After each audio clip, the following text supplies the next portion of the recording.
nome do Pai, do Filho e do Espírito Santo. Amém.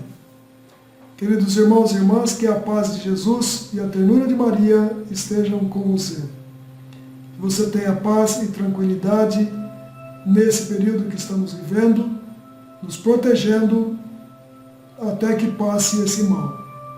Vamos continuar orando, vamos continuar rezando e pedindo a proteção divina para nós todos, para nossos familiares e principalmente aqueles profissionais que não podem ficar em casa, como os profissionais da saúde, os bombeiros, policiais, que cuidam, todos aqueles que cuidam de segurança, as farmácias, os supermercados, caminhoneiros, principalmente os caminhoneiros que garantem o sustento e todos os que necessitam estar fora de casa para que a população sobreviva.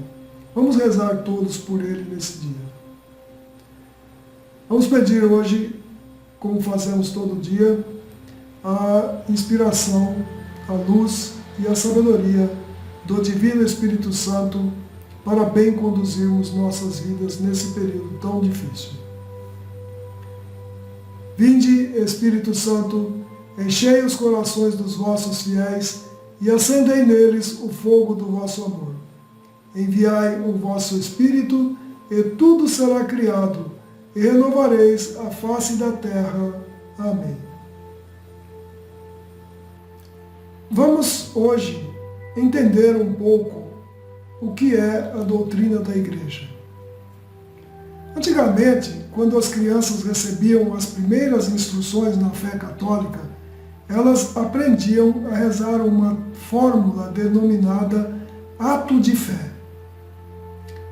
Nem todos se lembram dela, porque isso foi lá na infância, numa catequese de infância.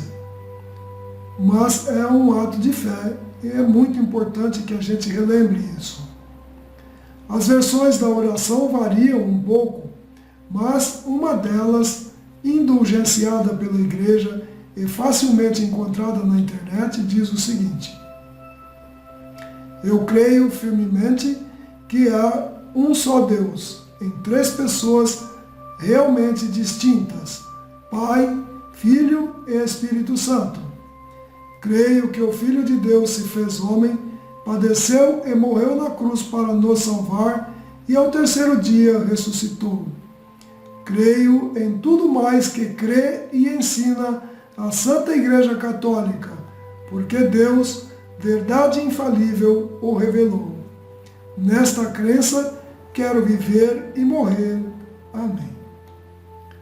Trata-se de uma oração simples e em plena conformidade com o que professamos no credo, no creio em Deus Pai.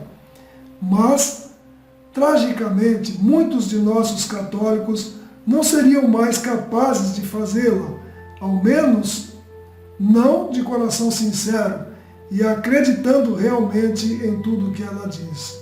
Infelizmente.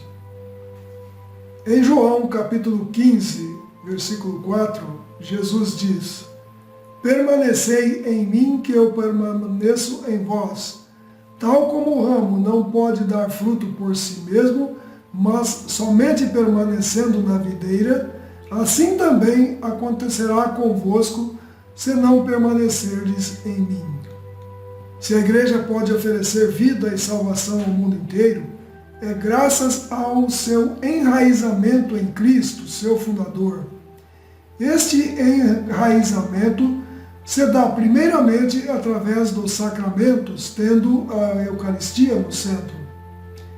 Instituídos por Cristo, os sacramentos são colunas de base da Igreja que a geram continuamente como seu corpo e sua esposa. Intimamente ligado à Eucaristia, encontra-se o sacramento da ordem, no qual Cristo se faz presente na Igreja como fonte da sua vida e de sua obra. Os sacerdotes são configurados a Cristo sacerdote, de tal modo que possam agir em nome de Cristo cabeça. É preciso recordar o modo escolhido por Deus para nos revelar as suas verdades. O princípio da carta dos Hebreus diz que muitas vezes e de muitos modos Deus falou outrora a nossos pais pelos profetas. Nesses dias, que são os últimos, falou-nos por meio de seu Filho. Depois de todas as revelações que vemos contidas no Antigo Testamento, então Deus selou seu contato com a humanidade, por assim dizer, enviando-nos o seu Filho Jesus Cristo.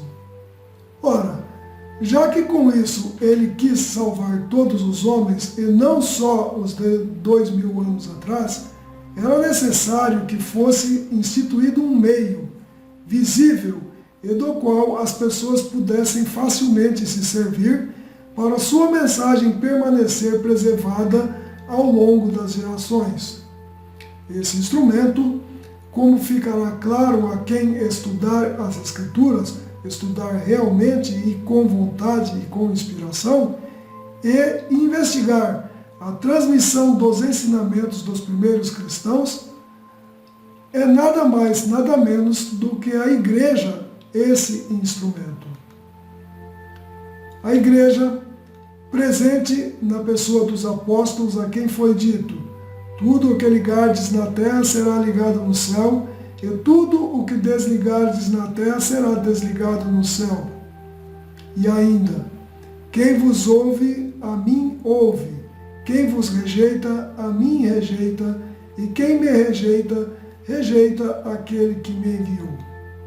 A igreja, presente especialmente na pessoa do Papa, o único a quem foi dito: tu és Pedro, e sobre esta pedra edificarei a minha igreja, e as portas do inferno não prevalecerão contra ela. Eu te darei as chaves do reino dos céus, e tudo que ligares na terra será ligado nos céus, e tudo que desligares na terra será desligado no céu. Mateus, capítulo 16, versículo 18 a 19. E ainda: confirma teus irmãos, como Lucas 22, capítulo 32. E enfim, apacenta as minhas ovelhas, em João, capítulo 21, versículo 16. Ao instituir a igreja, nosso Senhor quis dar aos homens a segurança de que aquilo que ele tinha ensinado a seus discípulos seria propagado fielmente.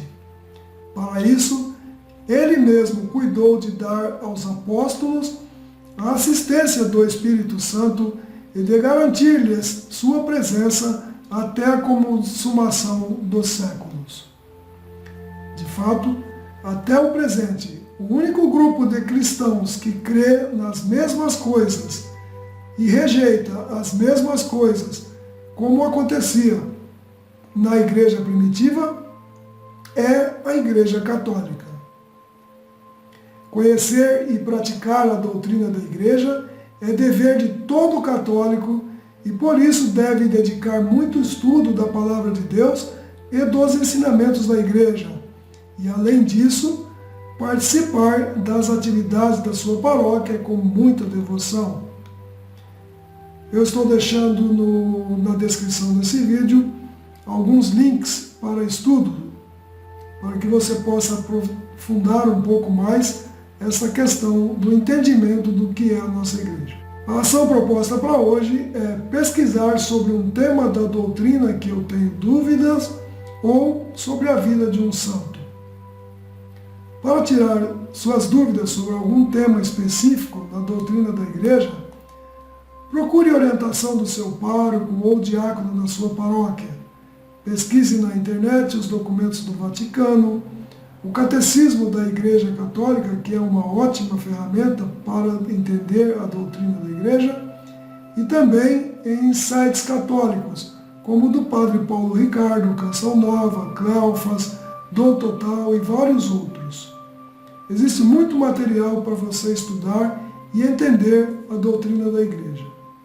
Meu irmão, minha irmã, conversão não vem assim do nada. Alguma coisa que Deus te deu, algum milagre que aconteça.